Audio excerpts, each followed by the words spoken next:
अस्सलाम वालेकुम, very good evening to all of you. आप देख रहे हैं पसे पर्दा और मैं हूं नादिया नकी। एक ज़िमनी इंतखाब किसी हल्के में हुआ और उसके बाद जो शोर मचता है ये बड़ी हमारी यहाँ रूटीन हो गई है, लेकिन हल्का यानी 249 के हवाले से आपने देखा कि आज तमाम फरीकैन जो थे वो इलेक्शन कमीशन पहुँचे।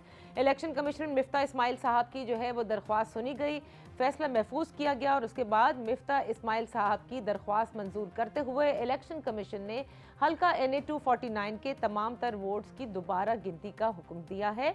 तमाम फरीकैन को 6 मई को सुबह 9 बजे RO दफ्तर पहुंचने का कहा गया है, जहां पर ये गिनती जो है वो की जाएगी। इस हवाले से हमने देखा कि फिर जो कैंडिडेट्स थे खुसूसन वो पाकिस्तान पीपल्स पार्टी के कादिर मंदोखेल साहब, उन्होंने भी प्रेस से बात की और दीगर जमातों ने भी की।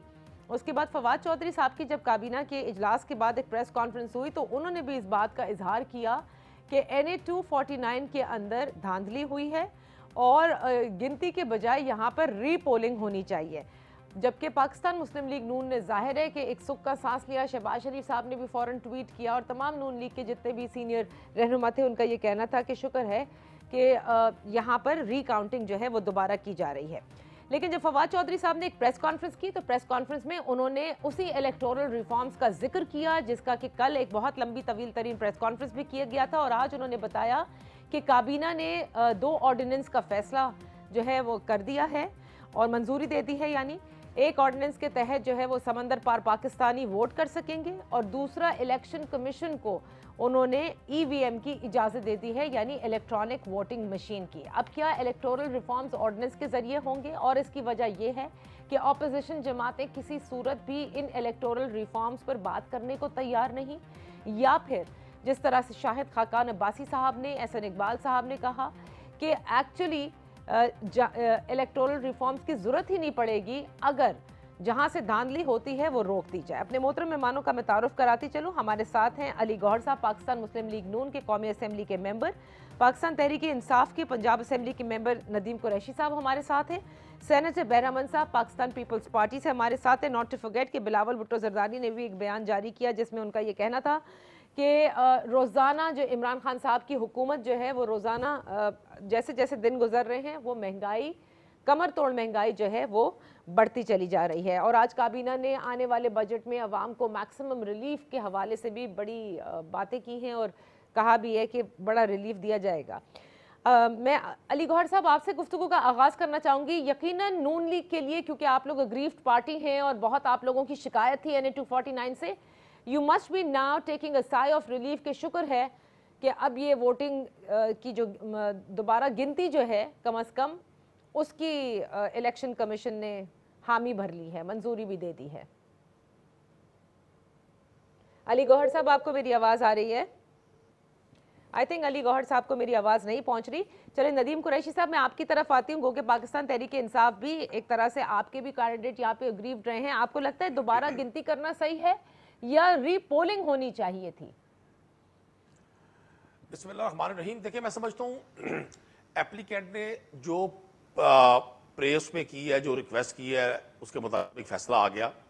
चूंकि ये इलेक्शन जिस तरह से हुआ और जिस तरह से इसका टर्नआउट बहुत कम था, वो एक मतलब बड़ी अहम बात है इस इलेक्शन की जीत हार से ज्यादा, कि कोविड का जो एक सारा माहौल बना हुआ है, एक पेंडेमिक सूरत हाल है, उसके बाद रमजान शरीफ के रोजे थे और मैं समझता हूँ वहां के लोगों ने अगर 15 से 18% वोट कास्ट हुआ है, अब उस पर डिसीजन आना है तो फिर जैसे रिकाउंटिंग में फैसला आएगा वो सबको तस्लीम करना पड़ेगा। लेकिन मैं समझता हूं सिंध हुकूमत के हवाले से जो उनका इंटरफेरेंस साबित हुआ है इसमें, जिस तरह से उन्होंने चीजों को मुनव्वर किया और तमाम सर्वेज उनके अगेंस्ट जा रहे थे, जितने सर्वे मीडिया ने किए, इंटरनेशनल मीडिया ने किए या और कुछ NGOs ने किए, तो पीपल्स पार्टी कहीं नजर नहीं आती थी। उन्होंने जिस तरह से, चूंकि आज एक कल्चर फ्रोग पा गया और इसको मैं समझता हूं हम सियासतदानों ने सर्टिफाइड कर दिया कि जो नतीजा हमारे हक में आएगा हमने उसको तस्लीम करना है, जो नतीजा हमारे मुखालिफ में आएगा, हमारे इख्तलाफ में आएगा, हमारी मर्जी मंशा के खिलाफ आएगा, उस पर हमने फौरन धांधली का इल्जाम लगा देना है। तो मैं समझता हूं आपने NA 249 के साथ साथ जिस तरह से इलेक्शन रिफॉर्म की चीजों को अपने प्रोग्राम का हिस्सा बनाया, ये बेहतरीन वक्त है कि हम इलेक्शन रिफॉर्म्स के हवाले तरफ से आए। सब लोग अच्छा, सब लोग एक पेज पर नदीम, हों। हाँ नदीम कुरैशी साहब, बिल्कुल आप सही कह रहे हैं। इलेक्शन रिफॉर्म पे जरा आगे चल के बात करते हैं ना कि क्यों अपोजिशन जमातें आपके इस पूरे 49 पॉइंट के सेक्शन के पैकेज को तस्लीम नहीं करती। जरा पहले ओपनिंग रिमार्क्स ले लेते हैं ना आज के इलेक्शन कमीशन के इस फैसले के हवाले से। अली गौहर साहब, आप लोगों की जमात खुश है कि आप लोगों का जो इस्तदा थी उसे मंजूर कर लिया गया है, दोबारा रिकाउंट किया जाएगा अब? जी बिस्मिल्लाहिर्रहमानिर्रहीम।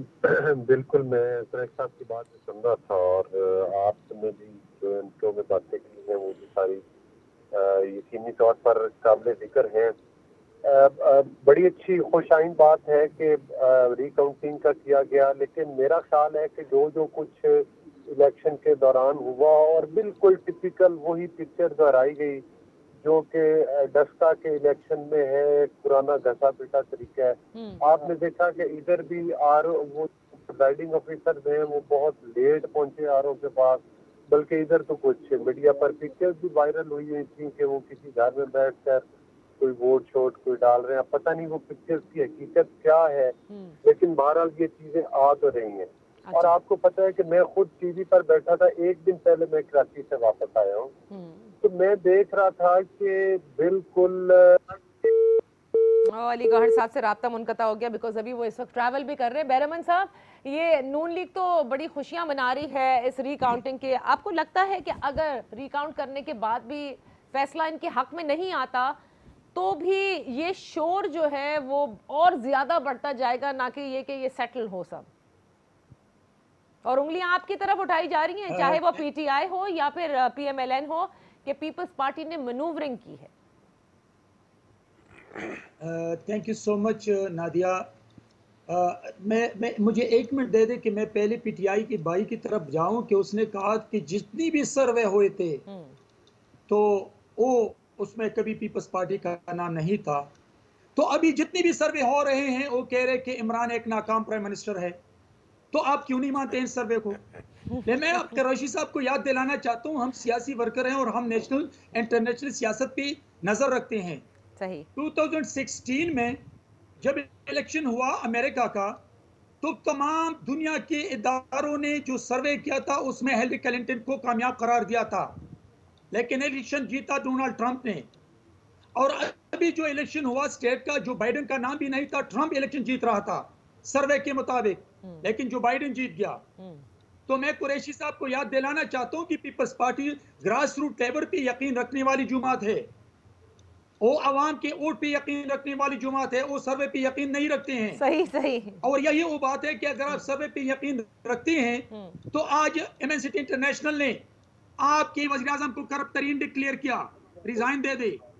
नाकाम वज़ीर आज़म को कंसिडर किया, फिर रिजाइन दे दे। ओके। तो सर्वे की बात न करें, रीजनेबल बात करें, पॉलिटिकल बात करें, ताकि आवाम समझ लें और आप सुनते हैं ताकि वो हमारी बातों को समझ लें। चलें अब अच्छा चलें। हाँ सेनेटर साहब, ठीक है ना, सर्वे पे आप यकीन नहीं रखते, आप कहते हैं ग्राउंड रियलिटी के ऊपर या ग्रास रूट लेवल पर देखना चाहिए। वैसे भी सर्वे कंपनी से कह दिया था कि 10 दिन पुराना सर्वे था, अब मूड हो सकता है 10 दिन में चेंज हो जाए। कमिंग टू इलेक्शन कमीशन, आपको नहीं लगता बैरमन साहब रिकाउंटिंग अच्छी बात है ताकि ये सेटल हो जाए मामला, या आप समझते हैं कि ये तो हमेशा का वतीरा बन गया है, हर बार यही होता है कि हारने वाली जमात ने जाना इलेक्शन कमीशन की जानिब? नहीं, हम देखिए, हम डबल स्टैंडर्ड पे यकीन रखते हैं और हमारी सियासत जो है वो डबल स्टैंडर्ड नहीं है। डस्का का इलेक्शन कमीशन को अप्रिशिएट करते हैं। 249 के इलेक्शन कमीशन पर क्रिटिसिज्म करके वो किसी और को बोरिया बिस्तर देना चाहते हैं, वो किसको एक तरफ इशारा करते हैं, वो कौन से इदारों को इन्वॉल्व करना चाहते हैं। तो मैं तो ये समझता हूँ कि अगर परस कर मैं एक नौशेरा के इलेक्शन जीतता हूँ, वजीराबाद के इलेक्शन जीतता हूँ या डस्का के इलेक्शन, तो उसमें मैं इलेक्शन कमीशन के रोल को अप्रिशिएट करता हूँ।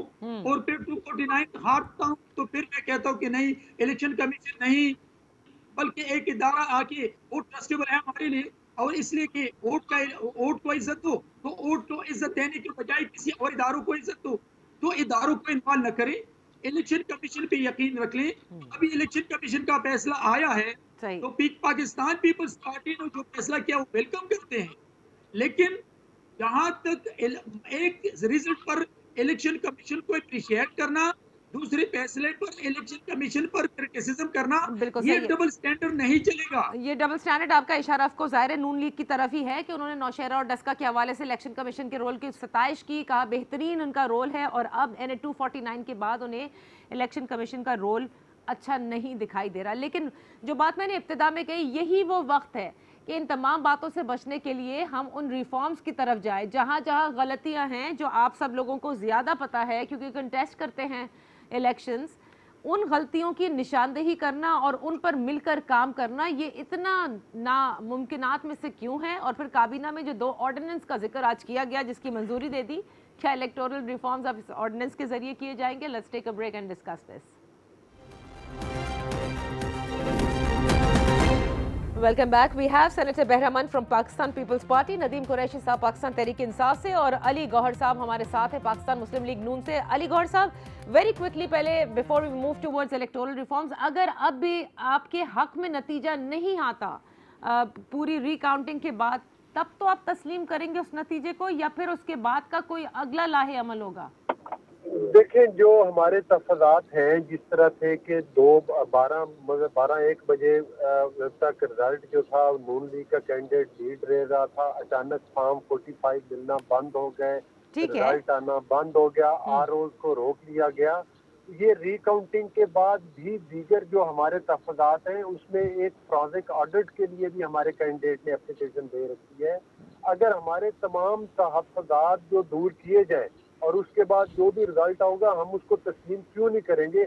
हम इस हद तक तो तस्लीम कर गए हैं कि पाकिस्तान के अवाम ने, पाकिस्तान के वोटर्स ने PTI को कराची से किक आउट किया। किक आउट का मतलब तो आप समझती हैं ना कि, और दीगर लोग भी समझते हैं। तो मेरा ख्याल है कि अगर जहाँ जहाँ भी मेरिट पर इलेक्शन होंगे, जहाँ जहाँ भी धौंस और धांधली के बगैर होंगे, वहाँ पर आपको PTI की दुर्गत बनती हुई इसी तरह से नजर आएगी। क्योंकि ये 2000 अब जबकि इन दिल्ली इलेक्शन में PTI को बहुत बुरी तरह से शिकस्त फाश हर दूसरे हल्के में हो रही है, तो ये इस बात की गम्माजी करती है, ये इस चीज सही। अली गौहर साहब ने ये कह दिया है कि अगर उनके सारे तहफ़्फ़ुज़ात दूर हो गए रिगार्डिंग फॉर्म 45 एंड दीगर तहफ़्फ़ुज़ात जो हैं, तो फिर तो वो मान लेंगे, लेकिन वरना फोरेंसिक की तरफ जाएंगे, इसका इशारा पहले भी दिया जा चुका है। नदीम कुरैशी साहब, ये धौंस और धांधली का जिक्र बाकी तमाम जमातें करती हैं इलेक्शन में। ज़ाहिर है 2018 के RTS का बैठना, उसके बाद अभी तक ये नहीं पता चला वो कैसे बैठ गया, क्यों बैठ गया, क्या हुआ था, ये सब नहीं सामने आया। आपको लगता है कि जो 2 ऑर्डिनेंस आज काबीना ने जिसकी मंजूरी दी है, उनमें से एक EVM मशीन के हवाले से इलेक्शन कमीशन को आप लोगों ने कह दिया है कि वो करेंगे, तो आपको लगता है कि फिर धौंस और धांधली सही हो जाएगा, EVM मशीनें ख़राब नहीं होंगी और कोई पूरी की पूरी मशीन ही नहीं ले उड़ेगा? देखिए नादिया, मैं अर्ज करूं, धौंस और धांधली का तो एक ही हल है कि इन दोनों जो हमारे मेरे जो दोस्त बैठे हैं जिन जमातों की नुमाइंदगी कर रहे हैं, इन्होंने 35 साल इस मुल्क पे म्यूजिकल चेयर की है, पावर की म्यूजिकल चेयर, इक्तदार की, ताकत की, हुकूमत की, इस मुल्क से सरमाया बैरून मुल्क मुंतकिल करने की। मैं इस टॉपिक की बात नहीं करना चाहता था, लेकिन जब मैं इनकी गुफ्तगू सुनता हूं ना, तो एज ए पोलिटिकल वर्कर मुझे बड़ी हंसी आती है। भाई, पीपल्स पार्टी ने सिंध में कौन से कारनामा हायर सर अंजाम दिए हैं कि उनको वहां पीपल्स कराची के लोगों ने वोट कर दिया? किक आउट कहते हैं उस चीज को कि आपका लीडर बैरून मुल्क बैठा हुआ है, पाकिस्तान नहीं आ सकता, पासपोर्ट एक्सपायर ही हो गया। किक आउट का वर्ड इस्तेमाल अगर किया जाए तो 12 अक्टूबर 1999 को किया जाना चाहिए था। किक आउट का वर्ड यूज करना चाहिए तो पनामा के बाद करना चाहिए था। और अभी सेनेटर साहब बड़े जज्बाती हुए थे कि जी फला हो गया, ये हो गया। भाई, मुझे एक तो चीज बता दें as a political worker, Peoples Party ने सिंध में कोई ऐसा कारनामा अंजाम दिया हो? अभी पिछले बाई इलेक्शन में लाड़काना से बिलावल भुट्टो वाली सीट से इनको शिकस्त हुई, इनको लियारी से शिकस्त हुई। पीपल्स पार्टी का पंजाब से सफाया होगा, इलेक्शन में जीत हार हो जाती है। ये तकब्बुर भरे लफ्ज इस्तेमाल करना, और ये बड़ा प्राउडली, मैं तो खुद समझता हूं कि इमरान खान साहब को चाहिए था कि जो कुछ ये करते रहे हैं माजी में, अपनी हुकूमतों के जरिए इदारों में मुदाखलत करके नताइज लेते रहे अपनी मर्जी के। चूंकि यही PMLN थी, जब 99 के बाद 2001-2002 में जनरल इलेक्शन हुआ तो पूरे मुल्क से इनको 17 सीट्स मिली थी नेशनल की। तो नदीम कुरैशी मैं समझता हूं इलेक्शन रिफॉर्म जब एक ऐसा हल है कि आज अगर ये सब लोग अपनी अना के हॉल से बाहर आ जाएं और अपनी अपनी जो ये प्राइवेट लिमिटेड कंपनीज हैं जो इनकी जो जिसको इन्होंने पॉलिटिकल पार्टीज का नाम दिया हुआ है, ये उनकी लीडरशिप को ये अपने बैठकर अच्छा। जितना ये हमें भाषण देते हैं ये अपनी लीडरशिप को समझाएं कि ये वक्त है, बैठे नेशनल डिबेट इस पे करते हैं। अगर यहाँ पर एक ऐसा नदीम कुरैशी साहब, ये नेशनल डिबेट कैसे मुमकिन है जब एक तरफ आप लोग बैठकर ऑपोजिशन को बुरा भला कहें? आप कभी आज फवाद चौधरी साहब जो है वो नाबालिग सियासतदान कह रहे हैं मरीम नवाज साहिबा को, बिलावल भुट्टो जरदारी को, साथ ही उन्होंने एक स्वीपिंग स्टेटमेंट भी दिया कि इन दोनों की सियासत का ये आखिरी हिचकोले खा रही है, पीपल्स पार्टी की भी, PMLN की भी, खात्मा जो है वो अनकरीब है। हाउ डू यू एक्सपेक्ट कि कोई कंसेंसस आप इलेक्टोरल रिफॉर्म्स पर कभी भी रीच कर सकते हैं? देखिए, मैं अनादिया का आपको अर्ज करूं, सियासी बयानबाजी होती है, बहुत सारी सियासी, मैं बात स्टेटमेंट्स ऐसी देता हूं जो किसी बात का रद्द अमल होता है। ओके। बाज औकात मेरी स्टेटमेंट के अगेंस्ट को रद्द अमल आ जाता है। ये पार्ट ऑफ द गेम है। ये पाकिस्तान की पॉलिटिक्स का कल्चर रहा है और अब ये चलेगा। अच्छा, ऐसा मुमकिन नहीं है कि हम किसी आइडियल सिचुएशन में चले जाएं। ठीक है, यहाँ सेनेटर साहब, सेनेटर साहब नफी में नदीम कुरैशी साहब सर हिला रहे हैं, क्या इसी तरह से सियासत चलती रहेगी जैसे नदीम कुरैशी साहब कह रहे हैं, या 18वीं तरमीम में भी जिस तरह से पूरा एक कंसेंसस बिल्ड किया गया था, ये अभी भी आप लोग सब मिलकर ऐसा कुछ कर सकते हैं? सेनेटर साहब। नादिया, ये मेरा मासूम भाई कुरैशी साहब जिस अंदाज से बोल रहे हैं, 1973 कॉन्स्टिट्यूशन जब पाकिस्तान में शहीद जुल्फ़िकार अली भुट्टो ने पेश किया तो मेरे लीडर जनाब शहीद जुल्फ़िकार अली भुट्टो ने तमाम अपोजिशन जमातों को ऑन बोर्ड लेकर, उनको इत्तेमाद में लेकर, उनके साथ बैठकर 93 कॉन्स्टिट्यूशन पाकिस्तान को तोहफा दिया।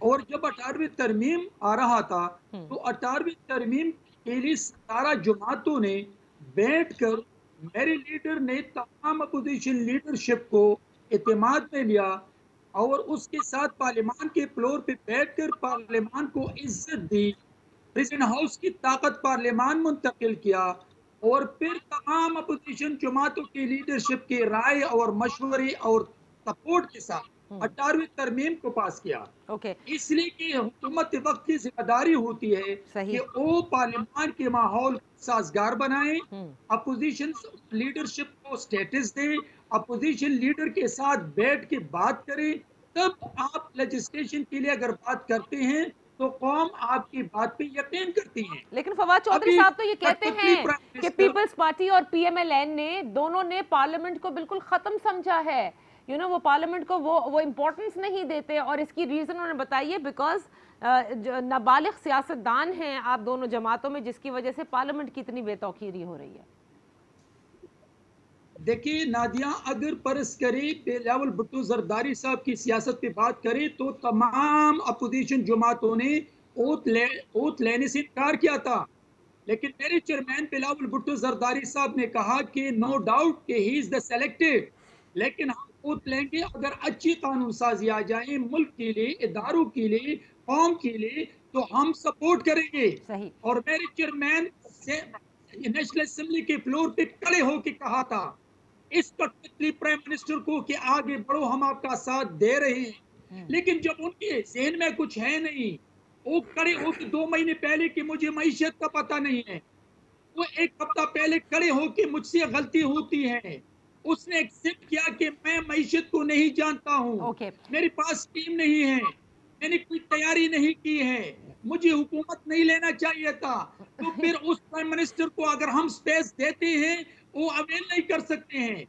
अच्छा, उनके पास कोई स्ट्रेटेजी नहीं है। अच्छा, अब आप जिन बयानात का जिक्र कर रहे हैं, एक बयान भूल गए जिसमें प्राइम मिनिस्टर ने खुद कहा कि 2.5 साल में उनकी बेस्ट परफॉर्मेंस थी। अभी जो उनका यौम तासीस हुआ था PTI का, उसमें उन्होंने बाकायदा ये कहा था कि इससे अच्छी परफॉर्मेंस नहीं हो सकती थी, and they really performed well.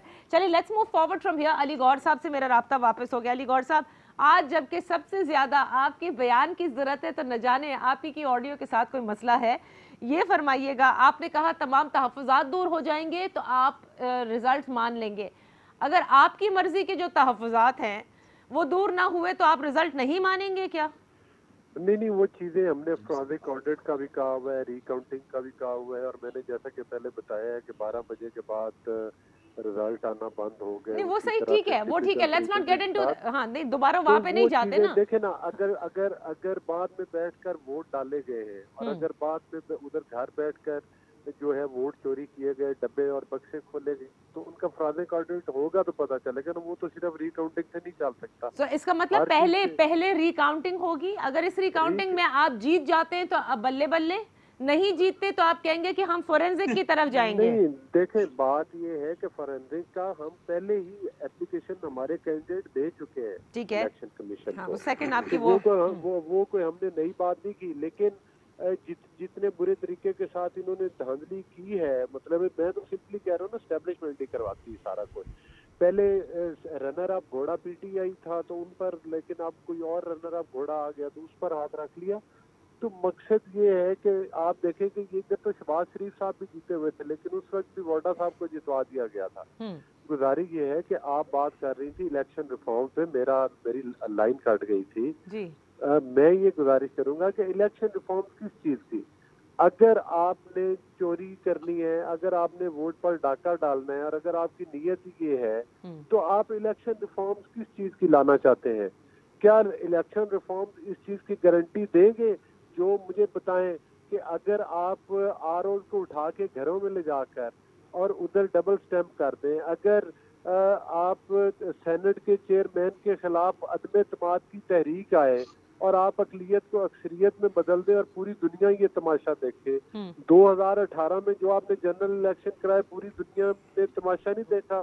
और आप देख लें कि जो फैफन ने अभी भी जो कराची में हुआ है, उस पर भी उन्होंने तहफ़्फ़ुज़ात का इज़हार कर दिया इस इलेक्शन के ऊपर भी। सही। जो मतलब है कि जो भी सारा कुछ जो कुछ दुनिया भी देख रही है इंटरनेशनल लेवल के ऊपर, लोग भी देख रहे हैं, तो उस वक्त तक जब तक आप वोटों की चोरी और डाका बंद नहीं करेंगे, उस वक्त तक कोई जिस किस्म की मर्जी election reform, for example electronic machine के आपको क्या गारंटी है? सही।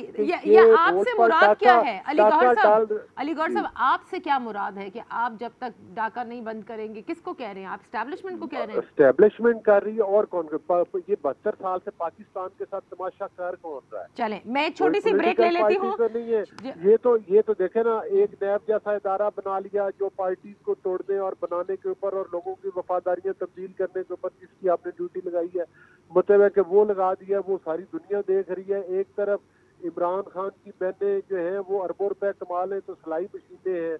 अच्छा, कोई अद्वियात के ऊपर डाका चले अब अलीगौर साहब, अब मैं एक छोटी सी ब्रेक ले लेते ना, ब्रेक से वापस आकर नहीं यहीं से तहम्मुल ब्रेक लेने दीजिए। ब्रेक से वापस आकर इस वक्त नून लीग ने वही अपना जो बयानिया है जो आज शायद खाकान अब्बासी साहब ने भी कहा, उससे 2 दिन पहले कबल हमने देखा एहसन इकबाल साहब भी ये कह रहे थे कि इन इलेक्शन रिफॉर्म्स का कुछ नहीं होगा। मरीम नवाज साहिबा की भी ट्वीट आई आज जिसमें उन्होंने कहा था कि चोरी शुदा वोट जो हैं वो हासिल करके रहेंगे, और इससे पहले भी वो कह रही थी कि अब हमने तरीक़ाकार सीख लिया है कि जब वोट चोरी होते हैं तो किस तरह से उन्हें वापस लेना होता है।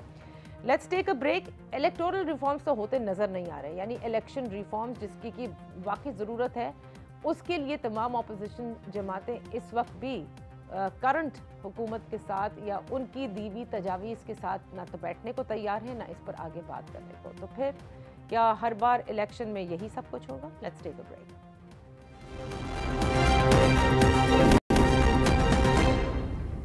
Welcome back. नदीम कुरैशी साहब, आपकी तरफ आती हूँ। क्या आपको लगता है कि ऑर्डिनेंस के ज़रिए आप वो शफाफियत का प्रोसेस जो है वो ला सकते हैं हमारे इंतखाबात में? बड़ा वन साइडेड लगेगा।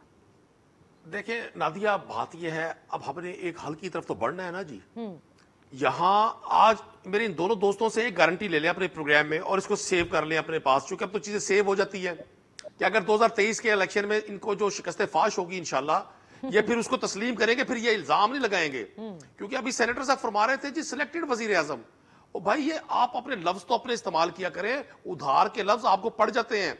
अभी मरियम नवाज ने आपके यूसुफ रजा गिलानी को भी सिलेक्टेड कह दिया है, तो इसलिए वर्ड अपने अपने यूज करें, चूंकि आप मफादात के लिए इकट्ठे हैं। आपका कोई कॉज ऐसा नहीं है जो आपको नेशनल किसी कॉज के लिए इकट्ठे हुए हो। और अभी गौर साहब फरमा रहे थे कि जी किस बात के इलेक्शन रिफॉर्म्स, भाई उस बात के इलेक्शन रिफॉर्म्स कि आपको यह तस्लीम करवाया जाए कि पाकिस्तानी कौम ने आपकी उस फेस को देख लिया, उस चेहरे को देख लिया। ओके। और सेकंड, आप लोग जब बैठकर करप्शन की, डाकों की, पाकिस्तानी वसाइल को लूटने की बात करते हैं, पूरी कौम हंसती है। अच्छा, लेकिन नदीम कुरैशी पाकिस्तान साहब में देखिए, जब मौर्य 100 साल के बाद पाकिस्तान की हिस्ट्री लिखेगा तो करप्शन के साथ जो लोग लाजिम और मलजूम होंगे उसमें इनकी लीडरशिप टॉप पर होगी, टॉप पर। अच्छा, इनको मेडल्स दिए जाएंगे। आज से 100 साल के बाद मौर्य लिखेगा कि पनामा में जिनको अंडरवर्ल्ड डॉन करार दिया। आप सुन तो लिया करें, हम जो बात कर रहे हैं इलेक्टोरल रिफॉर्म्स की हो रही है, इलेक्शन रिफॉर्म्स की हो रही है। आपको लगता है इस ऑर्डिनेंस के जरिए आपने एक यकतरफा फैसला कर दिया, उसमें तमाम सियासी जमातों को ऑन बोर्ड होना जरूरी है? समंदर पार पाकिस्तानी अगर इंतखाबात में हिस्सा लेना चाहिए या नहीं, और ईवीएम मशीन्स का जो इलेक्शन कमीशन को दे दिया। जरा पहले मैं अब बाकी भाइयों से पूछ लूं, फिर आपकी तरफ वापस आती हूँ। सेनेटर साहब, आपको लगता है समंदर पार पाकिस्तानियों को इलेक्शन का वोटिंग का हक देना और इवन टू कंटेस्ट इलेक्शंस, आपको याद होगा वो भी इसके अंदर एक शेक है, और ये ऑर्डिनेंस के जरिए क्या इस तरह के रिफॉर्म्स लाए जा सकते हैं? देखिए, मेरी जो भाई जिस अंदाज से बात करते हैं नादिया, अगर परस कर इनको इतना शौक है तो फिर ऑर्डिनेंस फैक्ट्री के जरिए मुल्क चलाने की कोशिश क्यों करते हैं? क्यों जिद, अना और हटदर्मी की सियासत से बाहर नहीं निकलते हैं? क्यों वो डेमोक्रेटिक प्रोसेस में पार्लियामान को इज्जत क्यों नहीं देते हैं? क्या डेमोक्रेटिक प्रोसेस में अपोजिशन जमातों के जो एक लाख वोट लेके वहां बैठे हैं उनको इत्तेमाद में क्यों नहीं लेते हैं? कठपुतली प्राइम मिनिस्टर क्यों कॉम्प्लेक्स में मुब्तला है कि वो अपोजिशन को पेश करने से भाग रहे हैं?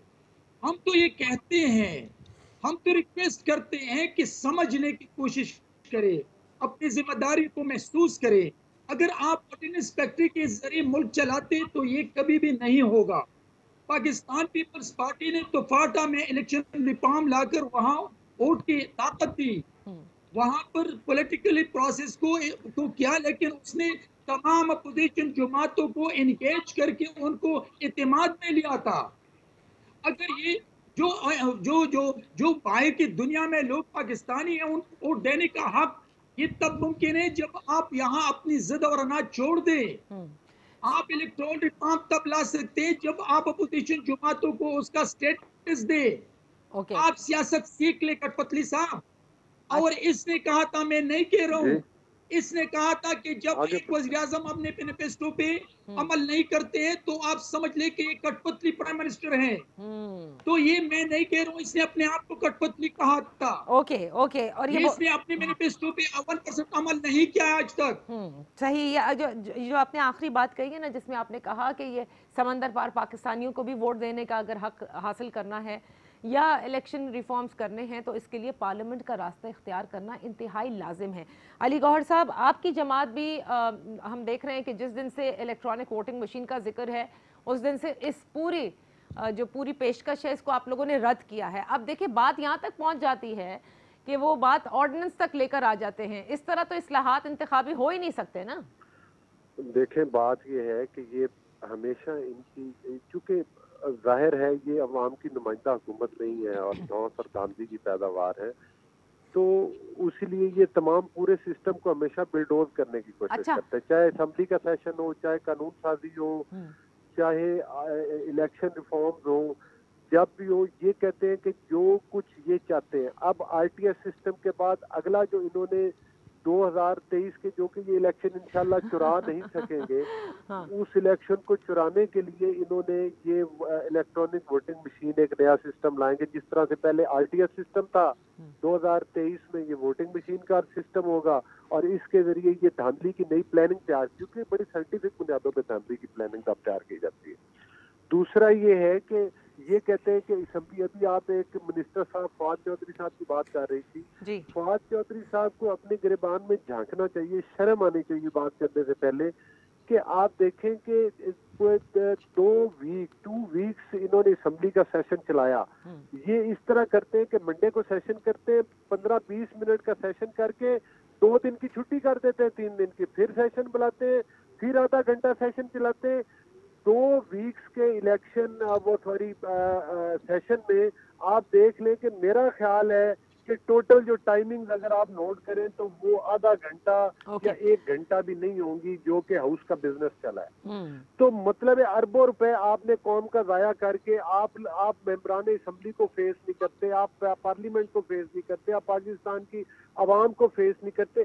किस मुंह से फवाद चौधरी साहब बात कर रहे हैं कि ठीक है, तो अब इलेक्शन रिफॉर्म्स के लिए क्या करना होगा? ये इल्जाम तराशी तो चलती रहेगी, क्या करना होगा?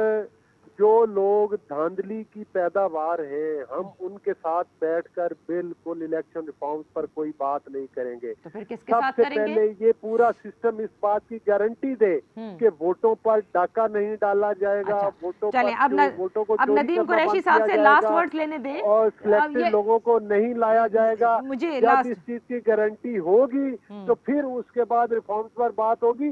अभी तो गारंटी कौन देगा? किससे आपको गारंटी चाहिए ये बता दीजिए, 1 वर्ड, किससे गारंटी वो दें जो बार बार इस सिस्टम पर असरअंदाज होते हैं, चलें, ठीक है, जो बार बार इस सिस्टम को सोबताज करते हैं, जो जमहूरियत को चलने नहीं देते। ओके अली गौर साहब, की पाकिस्तान की आवाम को नदीम कुरैशी साहब, अब ये इलेक्शन रिफॉर्म्स तो जो है वो मेरे ख्याल से आप लोगों का ख्वाब रह जाएगा, क्योंकि ये दोनों जमातें आपके साथ बैठने को तैयार नहीं। कोई और तरीक़ाकार आपने अपनाना होगा ताकि मिल बैठ कर के और इस चीज का हल निकाल लें। देखिए नादिया, एक तो आपके उन तमाम सवालों का जवाब कि जी गवर्नमेंट ने अपोजिशन को ऑन बोर्ड क्यों नहीं लिया, मेरे दोनों मोहतरम भाइयों ने उसका जवाब खुद दे दिया। बिलावल भुट्टो साहब ने भी फरमा दिया कि जी हम बात नहीं करेंगे, और शाहिद खाकान साहब ने भी फरमा दिया।